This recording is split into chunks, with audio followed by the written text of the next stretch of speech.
ഞാനൊരു കാര്യം പറഞ്ഞ കണ്ണേട്ടൻ കേക്കോ? എന്നെ ബുദ്ധിമുട്ടിക്കുന്ന ഒരു ആവശ്യവും താൻ പറയില്ലെന്ന് എനിക്കറിയാം. ഇനിയിപ്പോ ഇത്തിരി ബുദ്ധിമുട്ടായാലും ശരി, എന്റെ ഭാര്യയുടെ ഒരു ആവശ്യം ഉറപ്പായിട്ട് ഞാൻ നടത്തി തന്നിരിക്കും. അങ്ങനെയെങ്കിൽ 28-ാം തീയതി അവളുടെ പിറന്നാളാ കരുണയുടെ. ഓ, അന്ന് നല്ലൊരു സമ്മാനം കൊടുക്കണം.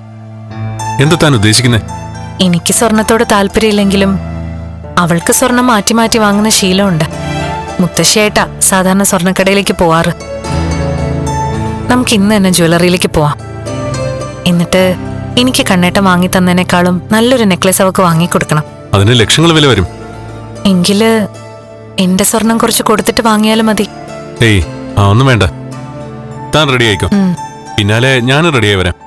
എന്നിട്ട് നമുക്ക് ബ്രേക്ക്ഫാസ്റ്റ് കഴിച്ചിട്ട് നേരെ ജ്വല്ലറിക്ക് പോവാം. എന്റെ പേരിലുള്ള ജ്വല്ലറി ആണെങ്കിലും അവിടുന്ന് ഫ്രീ ആയിട്ട് സ്വർണം വാങ്ങുന്ന എനിക്ക് ഇഷ്ടമല്ല.